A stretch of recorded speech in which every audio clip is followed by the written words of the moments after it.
नमस्कार, आपका स्वागत है फटाफट खबरों में। मैं हूं आपके साथ भावना रनौट। चलिए शुरू करते हैं हरियाणा की तमाम बड़ी खबरों को। आज से हरियाणा में 10वीं 12वीं की कंपार्टमेंट परीक्षाएं 65 परीक्षा केंद्र बनाए। हरियाणा विद्यालय शिक्षा बोर्ड द्वारा आयोजित कक्षा 10वीं और 12वीं की कंपार्टमेंट परीक्षाएं 4 जुलाई से 14 जुलाई 2025 तक आयोजित की जाएगी। इन परीक्षाओं की निष्पक्षता और विश्वसनीयता बनाए रखने के लिए बोर्ड ने पूरे प्रदेश में कड़ी सुरक्षा इंतजाम किए हैं। बोर्ड अध्यक्ष प्रोफेसर डॉक्टर पवन कुमार के अनुसार इन परीक्षाओं में कुल 27,636 विद्यार्थी सम्मिलित होंगे, जिनमें 6,750 छात्र और 4,044 छात्राएं शामिल हैं। प्रदेश भर में 65 परीक्षा केंद्र बनाए गए हैं, जहां परीक्षा दोपहर 2 बजे से शाम 5 बजे तक होगी। हरियाणा के इन जिलों में बनेंगे 13 नए हेल्थ सेंटर, लाखों लोगों को होगी सुविधा। हरियाणा के 7 जिलों में 13 नए प्राथमिक स्वास्थ्य केंद्रों का निर्माण किया जाएगा। इसके लिए सरकार ने स्वास्थ्य विभाग के प्रस्ताव को मंजूरी दे दी है। इसके लिए 54 करोड़ रुपए से ज्यादा का बजट दे दिया गया है। हरियाणा में पीएससी बनने से आसपास के क्षेत्रों के 4 लाख से लोगों को इसका फायदा मिलेगा। इसमें फतेहाबाद, कन्हेला, भिवानी के बामला, बलियाली, सिरसा के भुटवाड़ा, चरखी दादरी के छापर, पानीपत के बराना, फरीदाबाद के जोसाना, महेंद्रगढ़ के सिरोही, बहाली, धनौंदा बैल, बामन, बासनूह, बिगोपुर और पाली में पीएससी का निर्माण कराया जाएगा। युवाओं के लिए बड़ा झटका। हरियाणा में ग्रुप सी के 8,653 पदों पर भर्ती रद्द। हरियाणा स्टाफ सिलेक्शन कमीशन यानी कि HSSC ने ग्रुप सी के 8,653 पदों पर निकाली गई सरकारी भर्ती रद्द कर दी है। कमीशन ने इन भर्तियों के विज्ञापन वापस लेने का आधिकारिक नोटिफिकेशन भी जारी कर दिया है। हरियाणा सरकार के 16 मई के आदेश के अनुसार ये भर्ती विज्ञापन वापस लिए गए हैं। सीईटी 2025 के परीक्षा के बाद इन पदों के लिए नया विज्ञापन जारी किया जाएगा। आयोग ने यह भी स्पष्ट किया है कि रद्द की गई भर्तियों के लिए पहले से पात्र माने गए उम्मीदवारों को नए विज्ञापन में भी पात्र माना जाएगा। वहीं ग्रुप सी के 133 पदों की भर्ती जारी रहेगी। करीब 8,653 पदों की भर्तियां विधानसभा चुनाव से ठीक पहले 2024 में निकाली गई थी। इस पर विपक्षी दलों ने सवाल उठाए और ये मामला विवादों में आ गया है।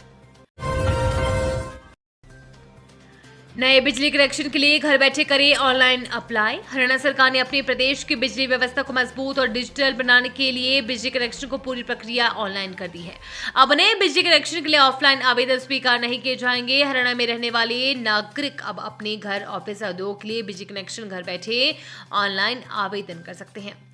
उन्हें किसी भी CSC सेंटर पर जाने की जरूरत नहीं है।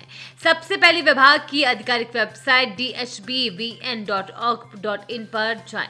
होम पेज पर उपलब्ध बिजली सेवाओं के विकल्पों में से नया विकल्प कनेक्शन यानी कि नया कनेक्शन चुनें। बिजली कनेक्शन फॉर्म में मांगी गई सभी जानकारी सही भरें। फॉर्म भरने के बाद सबमिट बटन दबाएं। रजिस्ट्रेशन के बाद आपको यूजर नेम और पासवर्ड मिलेगा। भुगतान के लिए UPI का उपयोग कर फीस जमा करिए। कुछ दिनों में बिजली विभाग के कर्मचारी आपके पते पर बिजली कनेक्शन जोड़ देंगे। हरियाणा के इन गांवों में नहीं मिलेगी शराब, जानिए वजह।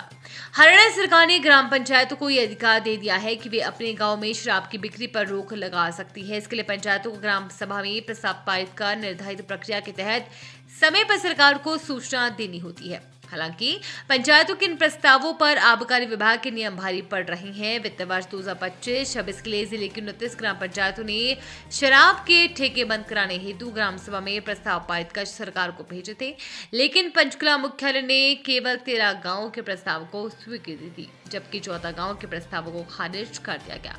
गौरतलब है कि यदि कोई पंचायत 31 दिसंबर तक लिखित रूप में सरकार को सूचित कर देती है तो उसके क्षेत्र में शराबबंदी लागू की जाए। हरियाणा में जनप्रतिनिधियों के राष्ट्रीय सम्मेलन पर गर्व। हरविंद्र कल्याण। हरियाणा विधानसभा के अध्यक्ष हरविंद्र कल्याण ने कहा कि जिस पावन धरती से भगवान श्री कृष्ण ने संपूर्ण मानवता को गीता, ज्ञान और कर्म का संदेश दिया, उसी धरती पर देश भर के राज्यों एवं केंद्र शासित प्रदेशों के शहरी स्थानीय निकायों के जनप्रतिनिधियों की राष्ट्रीय सम्मेलन आयोजित होना न केवल हरियाणा विधानसभा बल्कि पूरे राज्य के लिए गर्व की बात है। ये राष्ट्रीय सम्मेलन विभिन्न राज्यों द्वारा अपनाई गई विकास की अच्छी प्रक्रियाओं के आधार पर शहरी निकायों के लिए मार्गदर्शक बनेगा। विधानसभा अध्यक्ष बुधवार को मानेसर में आयोजित देश के शहरी स्थानीय निकायों के प्रथम राष्ट्रीय सम्मेलन में स्वागत संबोधन कर रहे थे। प्रधानमंत्री के विकसित भारत के विजन को साकार करने की राह दिखाएगा यूएलबी राष्ट्रीय सम्मेलन। हरियाणा के मुख्यमंत्री नायब सिंह सैनी ने गुरुवार को मानेसर में शहरी स्थानीय निकायों के अध्यक्षों के प्रथम राष्ट्रीय सम्मेलन को संबोधित करते हुए कहा कि यह हमारा सौभाग्य है कि इस राष्ट्रीय सम्मेलन की मेजबानी हरियाणा को मिली है।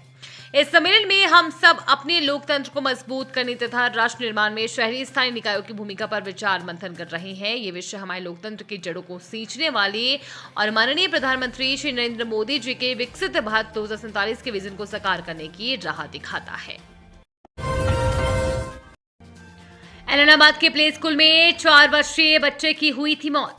सिरसा जिले के गांव ममेरा गांव कला में स्थित स्मॉल वंडर प्ले स्कूल में नर्सरी क्लास में पढ़ने वाले 4 वर्षीय बच्चे की मौत हो गई। सूत्रों के अनुसार बच्चे की मौत का कारण गर्मी सामने आया है। इस मामले में बड़ा खुलासा हुआ है कि उक्त प्ले स्कूल अवैध रूप से चलाया जा रहा था। संचालक के पास प्ले स्कूल चलाने की कोई अनुमति नहीं थी।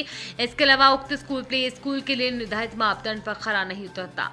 उक्त स्कूल में मासूम बच्चों को गर्मी से बचाने के लिए कूलर तक की व्यवस्था नहीं है, इसलिए मासूम बच्चे की मौत का जिम्मेदार प्ले स्कूल संचालक को माना जा रहा है।